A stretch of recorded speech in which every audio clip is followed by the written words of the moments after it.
අයිබෝවන් ඔයාලා හැමෝටම සුබ දවසක්. ටික දවසකින් ඔයාලට ෆිල්ම් රිවිව් එකක් අරගෙන එන්න බැරි වුණා. ඒත් මම අද නැවතත් ඔයාලට සුපිරි මූවි එකක් අරගෙන ආවා. ඉතින් මේ මූවි එක මොකක්ද කිව්වොත් ඒකේ නම තමයි පරසති. ඉතින් ඔයාලට කියන්න ඕන මේ ෆිල්ම් එකේ රූගත කිරීම කරලා තියෙන්නේ ලංකාවේ. මේ මූවි එක IMDb 4.1ක් ලබාගෙන තියෙනවා. ඒ වගේම මේ මූවි එකේ මේන් කැරක්ටර් එක විදියට රංගනයෙන් දායක වෙන්නේ සිවකාර්තිකේයන්. මේක අධ්‍යක්ෂණය කරලා තියෙන්නේ හොලිවුඩ්ඩර දක්ෂ අධ්‍යක්ෂකවරියක වන සුදා කොන්ගාරා විසින්. ඉතින් මේ මූවි එක ගැන කිව්වොත් මේක ඇවිල්ලා ඉතිහාසයේ සිදු වුණු සත්‍ය සිදුවීමක් පාදක කරගෙන තමයි නිර්මාණය වෙලා තියෙන්නේ. ඒ 1960 පොල්ලාච්චිදී හින්දි භාෂාව අනිවාර්ය රාජ්‍ය භාෂාව ලෙස දන්වා සිටීමත් සමග තමිල්නාඩු ප්‍රාන්තයේ තුල හින්දි භාෂා විරෝධී අරගලයේ සහෝදරයන් දෙදෙනෙකුගේ ක්‍රියාකාරකම් ආభాසයටගෙන තමයි නිර්මාණය කරලා තියෙන්නේ. ඉතින් මේ මූවි එක ගොඩාක් ඉන්ටරෙස්ටිං මූවි එකක් වෙයි. ඔයාලට කිසිම කම්මැලිකමක් නැතුව කුතුහලයෙන් බලන්න පුළුවන් මූවි එකක්. මම අද රිවිව් තුලින් අරගෙන ආවේ. එහෙනම් ඉතින් වැඩේ කතා කරන්නේ නැතුව වීඩියෝ එකට යමු. කතා පැත්තට ගියොත් කතා පටන් ගන්නෙ පොල්ලාච්චි ප්‍රදේශයේ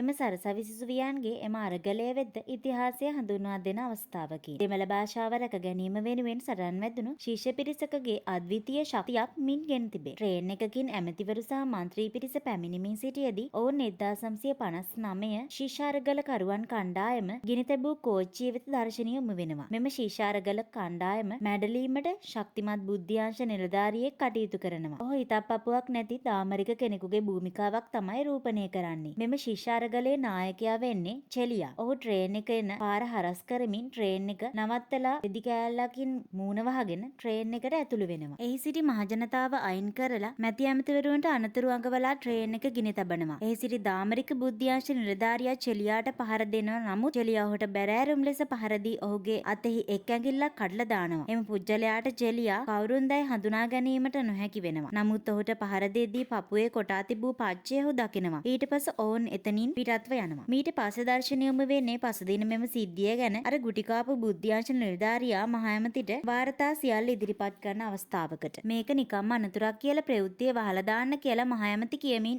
ඔවුන් එතනින් පිට වෙනවා. අර බුද්ධ්‍යංශ නිලධාරියා කේන්තියෙන් තවත් පුජ්‍යලයක සමග ඔහු දෙමළ අයට වෛර කරන බව පවසනවා. මේ අතර චෙලියා විශ්වවිද්‍යාලයේ සිටමින් සිසුන්ට පන්ති පැවැත්වෙන අතරතුර අරගල සඳහා සංඥා දෙන කැසට් පත්‍රය ප්ලේ කරනවා. ඔවුන් සෑම දෙනාම එක්තැනකට එකතු වෙලා චෙලියා ඔවුන් මෙහෙයවමින් අරගලය සඳහා නායකත්වය දෙනවා. විශ්වවිද්‍යාලයේ ප්‍රධානියා ඊට විරුද්ධ බව මුලින් දැක්වුවත් ඔහු පසුව ඊට දායකත්වය දක්වනවා. ඔවුන් හැමෝම සතුටින් නටමින් සින්දු කියන්න පටන් ගන්නවා. ඉන් අනතුරුව චෙලියා ටෙලස්කෝප් එකෙන් මුදල් යවමින් ඉද්දී දැනගන්න ඔහු ළඟම සිටි හොඳම යහළුවා වුණු ගෝවින්දන් මේ ට්‍රේන් එකේ අරගලයෙන් මිය ගිහින් කියලා දැනගන්නවා. ඔහු ගොඩාක් දුක් වෙනවා. ඔහු එදා ගින්නට හසුව මිය ගිය බව පවසනවා. චෙලියා කල්පනා කරලා මේ අරගල නවත්තන්න ඕන කියලා කියනවා. මේ අතර තිරු කියන බුද්ධ්‍යංශ නිලධාරියා Tamanගේ ඇඟිල්ල අහිමි කරපු එකාට සමාව දෙන්නේ නැහැ. දෙමළ භාෂාව කතා කරන උන්ට වෛර කරනවා කියලා Taman බිහි කළේ දෙමළලේ ඇතිව කියලා ඔහුගේ අම්මට බැනවදිනවා. ඊට පසු දර්ශනය යොමු වෙන්නේ 1964 වර්ෂයේ සිද්ධියක් වෙත. ට්‍රේන් එකේ අඟුරු එකතු කරන රස්සාවක් කරමින් චෙලියා කාලය ගත කරනවා. ඔහු ගෙදරින් පිටත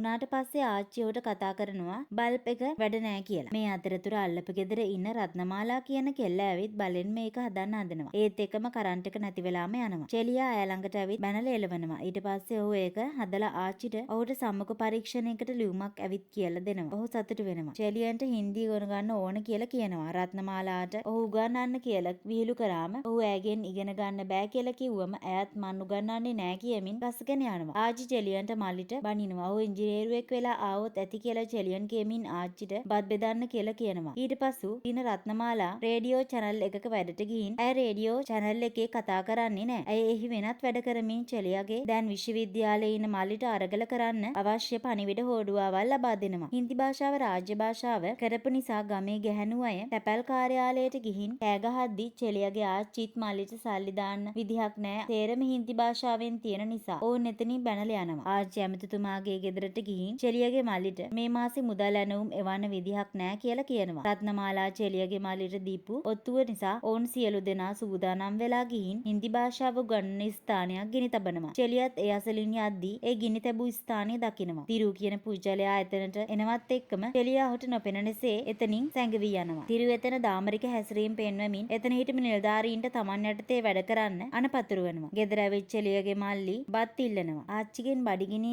කියා කන්න ඉල්ලද්දී අයියා එතනට ඇවිත් මල්ලිට අර ගිනි තැබීම කරලා තියෙන්නේ ඔහු කියලා දැනගෙන බණමින් පහර දෙනවා. පාරෙත් රණ්ඩු වෙමින් දුවගෙන යනවා. ඔහුගෙන් ආයේ ගිනි තැබීම් කරන්න එපා කියලා වැළඳගෙන ඔළුවට අත තියලා පොරොන්දු කරගන්නවා. ඔහු අහන්නම් කියලා කියනවා. ආච්චි ළඟට ඇවිත් බය වුණා දැහුවම වැළඳ ගන්න නිසා ආදරේ හිතුණ කියලා කියනවා. අනිත් දවසේ චෙලිය ට්‍රේන් එකේ රැකියාවට යමින් මල්ලි ට්‍රේන් එකට ඇරලවල සල්ලිත් දීලා යවනවා. ඊට පසු දින තිරු කියන බුද්ධ්‍යාංශ නිලධාරියා ප්‍රාන්ත ඇමති හමු වෙන්න ගිහින් එහිදී ඇමතිගේ ගිනි තැබීම එච්චර ලොකු ප්‍රශ්නයක් කරගන්න ඕන නෑ කියලා කිව්වම තිරු කියනවා ජනවාරි 26 1965 ඔයා තාම දැකලා නෑ නේද? මං ආවේ ඒකට කියලා කියනවා. මේක ගොඩක් වැදගත් සර්. අපි එවන ලිපිගොනු කියලා කියනවා. මේ අතර චෙලිය රත්නමාලා වැඩ කරන තැනට ගිහින් ඔහුට හින්දි උගන්වන්න කියලා කියනවා. ඇය ප්‍රචාරණ මණ්ඩලයෙන් ඉගෙන ගන්න කියලා කියනවා. ඉගෙනුවේ නැති වුණොත් තාත්තට ඔයා මාධ්‍ය ඒකකේ වැඩ කරන්නේ නෑ කියලා දන්වනවා කියලා කියනවා. 5:10 වෙනකොට එන්න කියලා කියනවා. ඊට පස්සේ ඇය හවස් කාලයේදී ඔවුන්ට ගුටි දෙමින් හින්දි උගන්වනවා. චෙලියගේ යාළුවා ගුටි කන්න බෑ කියලා නැගිටලා යනවා. චෙලියා තනියම හරි ඉගෙන ගන්න ඕන කියමින් ඉද්දී ඇය නාල පිරිසිදු වෙලා හොඳ ඇඳුමක් ඇඳගෙන එන්න කියලා චෙලියට කියනවා. මේ අතර තිරු කියන පුජ්‍යලයා පොල්ලාච්චිවල සිද්ධිය ගැන තොරතුරු පවසනවා. ඔහු එදා ගිනි තැබීම සිදු කරන පෙට්‍රල් ආවේ කොහෙන්ද කියලා හොයන්න ඕන. මේවා ඔයාට මහජනතාව යුද්ධය ප්‍රකාශ කරන දේවල් කියලා මහ ඇමතිතුමාට උසිගන්වනවා. රත්නමාලාගේ ගෙදරින් තොරතුරු යනවා කියලා ඕන් දැනගෙන එතනින් පරීක්ෂණ පටන් ගන්න ඕන කියලා කියනවා. ඊට පසු රත්නමාලා චෙලියගේ මල්ලිට පණිවිඩ දෙමින් ඉද්දී චෙලිය පිරිසුදු වී එතනට එනවා. එම ටෙලිෆෝන් කෝල් එක පිළිබඳ තිරුගේ පිරිස පරීක්ෂා කරලා මේ අතර රාත්‍රියේදී රත්නමාලා ලස්සනට ඇඳගෙන චෙලියාට උගාදි ගෙනත් දෙන්න ඇවිල්ලා ඔහු නිදන් ඉද්දී ඔහුගේ මුහුණේ තිබුණු රෙද්ද අයින් කරලා බලද්දී ආච්චි එතනට ඇවිත් හොරාට ගෙදරට ආවේ ඇයි කියලා ඇයගේ කන මිරිකනවා. ඇය උගාදි ගෙනාව කියලා යනවා. චෙලියගේ මල්ලි ආයේ තිස් භාජනේ මොනව හරි එක දෙන්න ඕනනි කියලා යන්න හදාදී චෙලිය යනවා. රත්නමාලා චෙලියාට හින්දි උගන්වනවා. එතනට මල්ලි ඇවිත් කෙනෙක් ලව්වා චෙලියාට මංගල යෝජනාවක් ගේන්න කියලා කියනවා. එතකොට රත්නමාලා කේන්ති අරගෙන එතනින් පිට වෙලා යනවා. චෙලිය ඇයගේ පස්සෙන් ගියත් ඇය ඔහුව කේන්තියෙන් ගස්සගෙන කාර් එකේ යන්න හදද්දී ඔහුත් ඒකට නගිනවා. ඇය කේන්තියෙන් ඔහුට එක දේවල් කියද්දී ඔහුට ඇය කැමති නිසා මේම කේන්ති ගන්න කියලා ඇයගේ අත අරගෙන සිප ගන්නවා. ඔවුන් දෙදෙනා ආදරය කරන්න පටන් ගන්නවා. ඉන්පසු දර්ශනය යොමු වෙන්නේ තිරු කියන බුද්ධ්‍යාංශ නිලධාරියා ජනවාරි 26 කළු කොඩි උස්සන්න යනවා. ඒක වළක්වන්න ඔයාගේ අස්සන ඕනි. මම ඒක බලා ගන්නම්. ඔයා මැඩ්‍රස් බලා ගන්න කියලා මහ ඇමති කියනවා. පෙළපාලි යෑමට රාත්‍රියේ තිබූ රැස්වීම අවස්ථාවකට පොලිස් කණ්ඩායම් පහර දී වළක්වන්න හදනවා. මේ අතර තිරු පත්තර මුද්‍රණය වළක්වන්න මැඩ්‍රාස් වල සියලුම පත්තර මුද්‍රණ කරන ආයතන වහලා දානවා. මේ අතර චෙලියා සම්මුඛ පරීක්ෂණයට යන්න ආච්චිගෙනුත් වැඳලා අවසර ගන්නවා. ඒ අතර චෙලියගේ මල්ලි 26 වෙනිදාට කළු කොඩි දාන්න බව කියනවා. ශිෂ්‍යයන් සමග රැස්වීමක් කරමින් ඉදි චෙලිය එතනට ගිහින් ඔවුන්ට බැනලා මල්ලිට ඒ වැඩේ නතර කරන්න කිව්වම බෑ කියු නිසා දෙන්නත් එක්කම රණ්ඩු වෙලා මල්ලිගේ කකුල කැඩෙන්නම ගහනවා. ඒ මේ අරගලය කරන එක නතර කරන්න. ඔහු එම කරලා දාලා යනවා සම්මුඛ පරීක්ෂණයට පිටත් වෙන්න. ඒ අනතුරතුර ට්‍රේන් එක අසල සිටි කොල්ලෙක් ඔහුගේ ඇඟේ හැප්පිලා පෑන රේල්වේ පාරට විසි වෙනවා. ඒක හොයන්න හදද්දී ඔහු නතර කරලා ඔහුගේ පෑන දීලා හොඳට විභාගෙ ලියන්න. එතකොට හවස් වෙද්දී ඒක දෙන්න පුළුවන් කියලා ඒ කොල්ල කිව්වම සුබපතනවා ඒ තරුණයා චෙලියට ආයෙත් හවසට පෑන දෙන්නම් කියලා හවස හමුවෙමු කියලා යනවා. චෙලියා සම්මුඛ පරීක්ෂණයට සම්බන්ධ වෙලා ඉතා අමාරුවෙන් හින්දි කතා කරනවා. නමුත් ඔහුට හින්දි දුර්වල නිසා තෝරාගන්නේ නෑ කියලා කියනවා. ඔහු ඉතාමත් අහිංසක ලෙස බැගෑපත් වෙවි ඉල්ලුවත් ඔහුට එම රැකියාව සඳහා අවස්ථාව හිමි වෙන්නේ නෑ. ඔහු ඒ තන කලකිරීමෙන් එළියට යනවා. ඊට පස්සේ දුම්රිය ස්ථානයේ උදේ පෑන දීපු පිරිමි ළමයා විභාගයෙන් හින්දි භාෂාව බැර නිසා ෆේල් වුණු නිසා මහ ඇමතිගෙන් අවස්ථාව වැඳලා අඬලා ඉල්ලුවත් ඔහු නොදීපු නිසා ඔහුගේ දුප්පත් අසරණකමට ගිනි තියාගෙන මැරිලා කියලා දැනගන්නවා. ඔහු පෑනත් එක්ක ලියා තිබුණු ලියුම දැකලා චෙලියාට යහළුවා මතක් වෙලා හයියෙන් කෑ ගහලා අඬන්න පටන් ගන්නවා. ඒත් එක්කම දර්ශනය යොමු වෙන්නේ මහ ඇමති පවත්වපු රැස්වීම වෙතට ගිහින් මල්ලිගේ කකුල අමාරුවෙන් හරි කළු කොඩි දාන්න පටන් ගන්නවා. ඒ හේතුවෙන් ඔවුන්ට කලබල කිරීම සහ පොලිස් පහර දීම් එල්ලවීමට පටන් ගන්නවා. මල්ලිව ඔවුන් අල්ලගෙන පහර දෙන්න හදද්දිම චෙලියා එතනට ඇවිල්ලා ඒ තැන්වලට ගිනි තියන්න පටන් ගන්නවා. හැමෝම වගේ දුවන්න පටන් ගන්නවා. ඔහු ඉතාමත් නිර්භීත ලෙස එතනට පිවිසිලා ඒ තැන තිබුණු මහ ඇමතිගේ අනුරුවට හදපු පඹයව පුච්චලා එතන හිටපු මිනිසුන්ට පහර දීලා සෙනගත් අරන් පැනලා යනවා. තිරු එතනට ඇවිත් ඒ ගින්දර බෝතල් චෙක් කරලා ඒ කලින් ගින්නේ දේවල්මයි කියලා මතක් කරලා චෙලියව සිහි කරගත්තා. මේ අතර පසුදින උදෑසන රත්නමාලා චෙලියට කේන්තියෙන් යද්දී මල්ලි කියනවා ෂේප් කරගන්න දෙමළෙන් කතා කරන්න කියලා. ඇය ඔහු එක්ක යාළු වෙලා ආදරෙන් කාලය ගත කරනවා. මේ අතර පුවතක් ඇවිල්ලා කියලා කෙනෙක් ඔවුන්ට දැනුම් දීලා ජනරජ දිනේදී පෙළපාලි යන්න අවසර දුන්න කියලා ඔවුන් පෙළපාලි යන්න හැසිරෙද්දී චෙලියා ඒක වළක්වනවා. ඔවුන්ට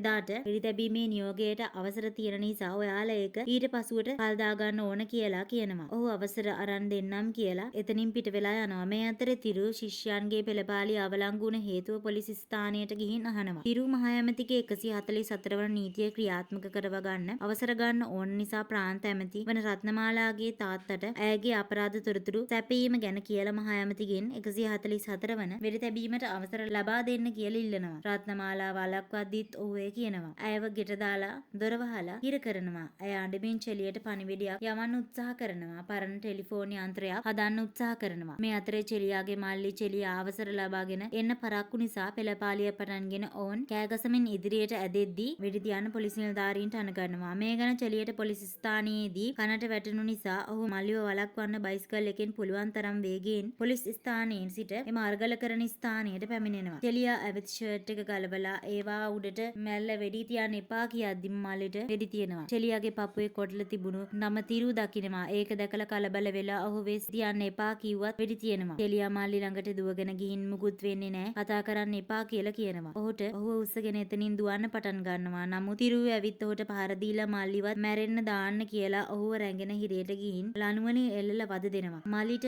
වෙඩි වැදුණු එකට වේදනාවෙන් කල්පනා කරනවා. මේ අතර තිරු ඔහු ළඟට ඇවිත් ඔහුගෙන් ප්‍රශ්න කරනවා. ඔහු සමග හිටපු අනික් කල්ලියේ ශිෂ්‍ය පිරිසගේ නම් කියන්න කියලා ඔහුට වද දෙනවා. තිරු කොච්චර වද දුන්නත් නොකියපු නිසා ඔහු කේන්තියෙන් පුපුරනවා. මේ අතර ඔහුගේ අතේ නියපොතු අමු අමුවෙන්ම ගලවලා දානවා. චෙලියා වේදනාවෙන් අඬද්දිම ඔහු එතනින් ගිය පසු චෙලියට එතන හිටපු නිලධාරියා පැනලා යන්න කියලා කියනවා. ආයෝධයකින් ඇනලා පැනලා ගියා කියලා කියන්න පුළුවන් වෙන්න පැනලා යන්න කියලා කියනවා. එදා ට්‍රේන් එකේ මරපු ඔයාගේ අහලුවා ඔයාව පාවලා දෙන්න බැරි නිසා ගින්නට පැනලා පිච්චුණා කියලා කියනවා. ඊට පස්සේ චෙලියා එතනින් පැනලා යනවා. තිරු ඇවිත් චෙලියට පැනලා යන්න උදව් කරපු නිලධාරියට පහර දීලා වෙඩි තබලා මරලා දානවා. චෙලියව හොයාගන්න හැමතැනම පරීක්ෂණ පවත්වනවා. මේ අතර චෙලියගේ ගමේ පුජ්‍යලයෙකුගෙන් තුවාල වලට බෙහෙත් දාලා ඔහුට උදව් කරන්න කියලා කියනවා. තිරුවට අහුන වෙන චෙලියා දුම්රියේ අඟුරු යට සැඟවිලා එතනින් පලා ගිහින් චෙලියව සොයලා ගමේ හැමෝම තිරු පහර දෙනවා පොලිස් නිලධාරීන් ලවා. චෙලියව පිළිගන්න ඔහුගේ යහළු ශිෂ්‍ය කණ්ඩායම ඇවිත් ඔහුව රැගෙන යනවා. සංවිධානය වෙන්න අවශ්‍ය දැනුම් දීම ඔහුට ලබා දෙනවා. මේ අතර ගමේ කලබලයක් ඇති කරලා මැඩම් යන අතරමඟ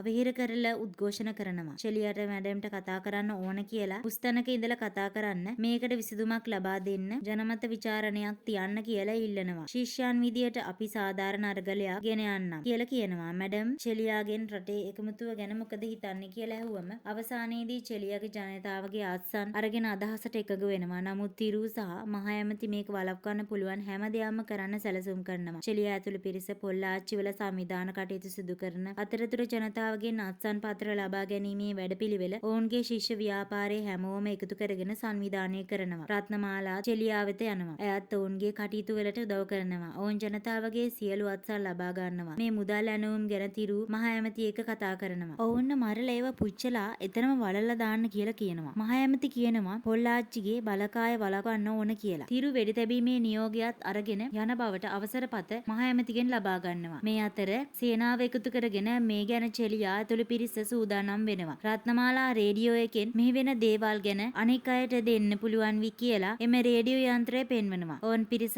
රහස් උමගක් දිගේ ගමන් කරන්න අවශ්‍ය පදනම සකස් කරමින් අත්සන් ටික ආරක්ෂිතව ගෙන යන්න උපාය මාර්ග හදනවා. තිරු පොලිස් බලකාය රැගෙන ඇවිත් ගමේ මිනිසුන්ට වද දෙමින් ඔවුන්ට වෙඩි තබමින් ඝාතනය කරන්න පටන් අරගෙන අමු අමුවේ පොල්ලාච්චි ගමේ මිනිසුන් ඝාතනය කරන්න පටන් ගන්නවා. මේ අතර චෙලියාගේ පිරිස රහස් උමග දිගේ පිටත් කරනවා. චෙලියා ගමේ මිනිසුන්ට කරදර වෙඩි තියන්න එපා කියලා බාර වෙනවා. නමුත් අස්සන් කොළ හොයාගෙන ඒවා පරීක්ෂා කරමින් ඒවා හිස් කොළ කියලා දැනගන්නවා. ඔහු කේන්තියෙන් චෙලියට ගහනවා. ට්‍රේන් එකේ සද්දය ඇහිලා ඒක චෙක් කරන්න යනවා. මේ අතර රත්නමාලා ගමේ වෙන දේවල් රේඩියෝ එකෙන් හැමෝටම දැනගන්න උස කණුවක් මත නැගලා උත්සාහ කරනවා කියන්න. අත්සන් කොළ සියල්ල ට්‍රක් එකකින් පිරිස රැගෙන යන අතරතුර තිරු ට්‍රේන් එක හඹා ගිහින් ඒකට නගිනවා. මැඩම්ට යන්න කියලා ඔහුගේ සේවිකාවට දැනුම් දෙනවා. නමුත් ඇයට එය පැහැදිලිව ඇහෙන්නේ නැති නිසා මහ ඇමතිගේ මැඩම්ට යන්න වැඩ සලස්වද්දී රත්නමාලාගේ තාත්තා පැය දෙකක් මැඩම් පොරොන්දුන විදිහට ඉන්න ඕන කියලා කියනවා. තිරු ට්‍රේන් එක නතරුනේ නැති නිසා කලබල වෙද්දී අත්සන් සේරම ට්‍රේන් එකට පටවනවා. චෙලියගේ කණ්ඩායමේ කෙනෙක්ම